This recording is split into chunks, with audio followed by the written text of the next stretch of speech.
La filosofía de Costas Axelos se inscribe en la tradición continental del siglo XX y constituye un intento original de repensar la relación entre el ser humano, el mundo y la técnica. Influido por Martin Heidegger y Karl Marx, Axelos desarrolla una perspectiva que combina ontología, crítica social y reflexión sobre la modernidad.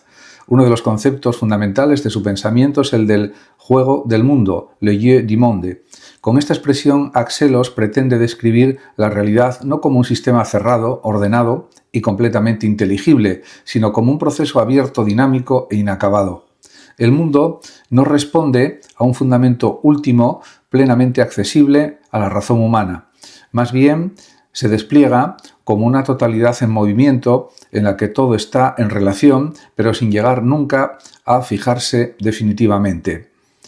Desde esta perspectiva, el ser humano no ocupa una posición privilegiada como sujeto dominador del mundo. Por el contrario, forma parte de ese mismo juego, estando simultáneamente implicado y condicionado por él. Esta idea supone además una crítica tanto al racionalismo moderno como a las concepciones que sitúan al individuo como centro absoluto del conocimiento y de la acción. Otro eje fundamental de su filosofía es la reflexión sobre la técnica. Siguiendo en parte la línea de Heidegger, Axelos considera que la técnica no es simplemente un conjunto de herramientas neutrales, sino una forma de desvelamiento del mundo que en realidad configura nuestra manera de pensar y de habitar el propio mundo. En la época contemporánea, la expansión de la técnica tiende a imponer una lógica de control, cálculo y eficiencia que puede empobrecer otras formas de relación con el ser. No obstante, también hay que decir que Axelos no adopta una postura puramente negativa. Su pensamiento busca abrir un horizonte de interrogación más que ofrecer respuestas definitivas. Frente a la tentación de sistemas cerrados, propone una actitud de pensamiento abierto, capaz de moverse dentro de la complejidad sin reducirla. Asimismo, su lectura de Marx se aleja de interpretaciones dogmáticas. Axelos recupera la dimensión filosófica y problemática del marxismo, subrayando sus tensiones internas y también su potencial crítico en lugar de convertirlo en una doctrina cerrada.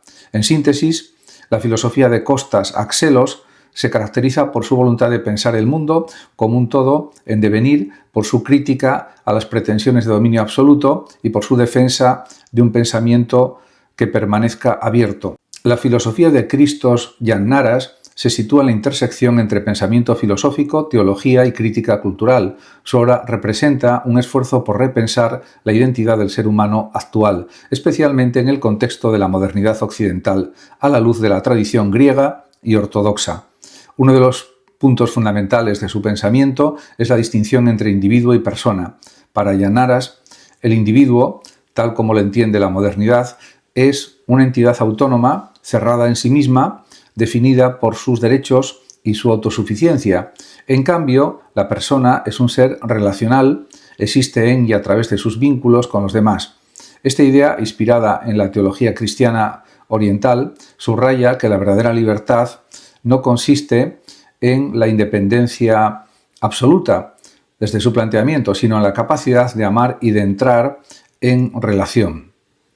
Además de esto, y desde esta perspectiva, hay que decir también que Yannaras critica profundamente ciertos aspectos de la cultura occidental moderna, a la que acusa de haber reducido la verdad a algo simplemente racional o utilitario. Influido en parte por Martin Heidegger, sostiene que la verdad no es solo un concepto que se comprende intelectualmente, sino que también es una experiencia que se vive. La verdad, por tanto, no se posee, se participa en ella.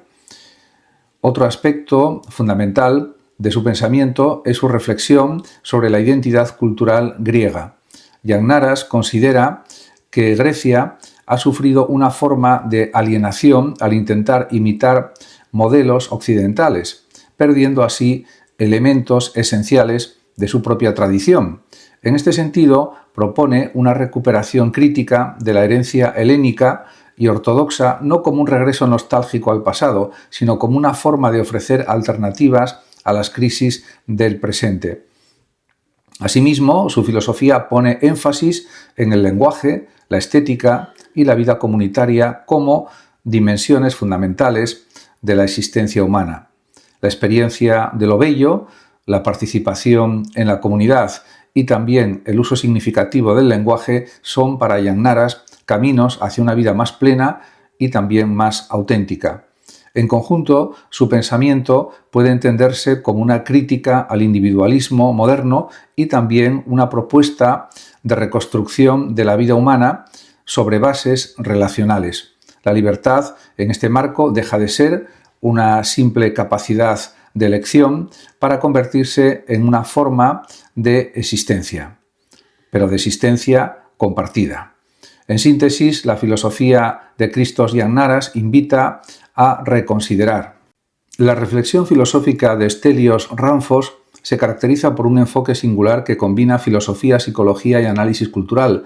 Su obra se centra especialmente en comprender la identidad del ser humano griego actual, así como las tensiones entre tradición y modernidad en el mundo actual.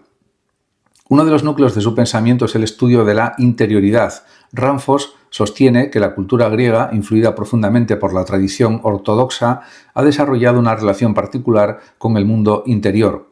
Sin embargo, argumenta que esta interioridad no siempre se ha traducido en una conciencia individual plenamente desarrollada al estilo occidental. De ahí que identifique una cierta dificultad en la formación de un yo autónomo y reflexivo en el contexto griego moderno. En este sentido, su filosofía puede entenderse como un intento de explicar por qué ciertas estructuras sociales y culturales en Grecia presentan resistencias al cambio. Ramphos analiza cómo la historia, la religión y las formas de vida comunitaria han configurado una mentalidad en la que el individuo no siempre asume plenamente la responsabilidad de sus actos desde una perspectiva crítica y autoconsciente. También otro aspecto relevante de su pensamiento filosófico es su interpretación de la modernidad. Ramphos no la rechaza, pero considera que su adopción en Grecia ha sido, en muchos casos, superficial o incompleta. La modernidad implica, entre otras cosas, el desarrollo de la subjetividad, la autocrítica y la capacidad de planificación racional. Sin embargo, según él, estos elementos no siempre se han integrado de manera orgánica en la cultura griega, lo que genera tensiones entre formas tradicionales de vida y exigencias contemporáneas. Asimismo, Ramphos presta especial atención al papel de la religión, en particular de la Iglesia ortodoxa, en la configuración de la identidad cultural. No se limita a una crítica externa, sino que intenta también comprender cómo determinadas concepciones espirituales han influido en la psicología colectiva. En este punto, su pensamiento dialoga indirectamente con corrientes existenciales y hermenéuticas, así como con autores como Sigmund Freud en lo relativo al análisis de la psique. La propuesta de Ramphos no consiste en abandonar la tradición, sino en transformarla mediante una mayor conciencia de sí. Aboga por una cultura en la que el individuo desarrolle una interioridad más reflexiva, capaz de asumir responsabilidad personal y de integrarse de manera creativa en el mundo. La obra de Theodore Zeldin ocupa un lugar singular dentro del pensamiento actual, pues se sitúa en la frontera entre la historia, la filosofía y el estudio de las emociones humanas. Aunque no es un filósofo sistemático en el sentido tradicional, su enfoque propone una forma innovadora de comprender la experiencia humana a través del análisis de la vida cotidiana, los sentimientos y las relaciones interpersonales. Uno de los rasgos más distintivos de su pensamiento es sin duda su interés por la historia de las emociones. Zeldin sostiene que para entender verdaderamente a las personas y a las sociedades no basta con estudiar acontecimientos políticos o económicos. Es necesario también explorar cómo han sentido, amado, temido y deseado los seres humanos a lo largo del tiempo. De este modo, amplía el campo de la reflexión filosófica hacia dimensiones frecuentemente ignoradas por la tradición académica. Además de esto, en su obra más conocida, Una historia de la intimidad de la humanidad o de lo humano, propone una mirada íntima de la historia centrada en temas como la amistad, la soledad, la ambición o la conversación. Para Zeldin, estos aspectos no son secundarios, sino fundamentales para comprender qué significa ser humano. Su filosofía invita a reconsiderar la importancia de lo cotidiano como espacio de sentido. Otro elemento clave es su énfasis en la conversación como herramienta de transformación. Zeldin considera que hablar profundamente con otros, más allá de intercambios superficiales de palabras, puede cambiar nuestra manera de pensar y de vivir. La conversación se convierte así en un medio para descubrir nuevas perspectivas, superar prejuicios o falsas ideas y construir relaciones más auténticas. Asimismo, su pensamiento se caracteriza por un enfoque optimista y constructivo. Frente a visiones pesimistas de la modernidad, Zeldin cree que los seres humanos tienen la capacidad de reinventarse, tanto individual como colectivamente. No propone sistemas cerrados ni teorías abstractas, sino una invitación a experimentar nuevas formas de vivir, sentir y relacionarse. Su trabajo también está vinculado a proyectos prácticos como iniciativas que fomentan el diálogo entre personas desconocidas con el objetivo de crear conexiones significativas en un mundo cada vez más fragmentado. En este sentido, su filosofía trasciende el ámbito académico y se orienta hacia la transformación de la vida social. La filosofía de Panagiotis Kondilis se distingue por un enfoque profundamente realista y desmitificador de la vida social, política e intelectual. Su pensamiento se sitúa en la tradición de la teoría del poder y la filosofía de la historia, y se caracteriza por una voluntad constante de analizar los fenómenos humanos sin recurrir a ilusiones normativas o a ideales abstractos. En este sentido, uno de los pilares de su obra, sin duda, es la idea de que el conflicto es un elemento constitutivo de la existencia humana.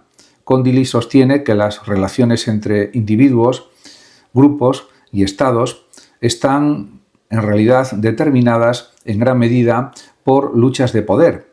Estas luchas no son anomalías que puedan eliminarse mediante el progreso moral o racional, sino una constante histórica que adopta diferentes formas según el contexto social y político. Desde esta perspectiva, critica las ideologías que presentan sus propios valores como universales o neutrales.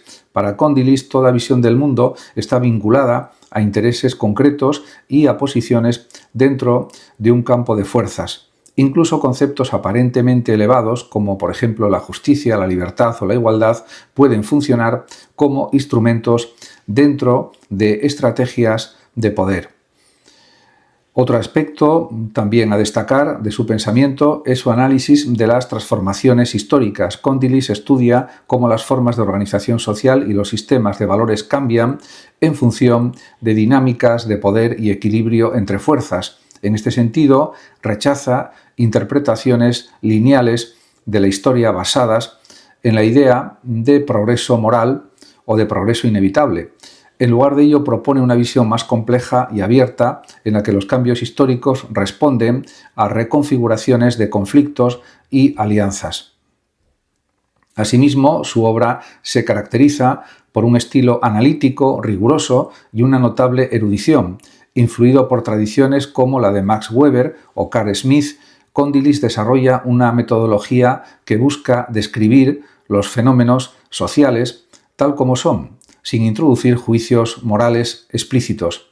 Esta actitud ha sido interpretada tanto como una forma de objetividad científica como considerando que es una postura provocadora frente a las expectativas normativas de la filosofía. En el ámbito político, su pensamiento invita a reconsiderar la naturaleza del poder en las sociedades contemporáneas. Frente a visiones idealizadas de la democracia o del consenso, subraya la persistencia de intereses contrapuestos y la necesidad de comprenderlos para interpretar adecuadamente la realidad.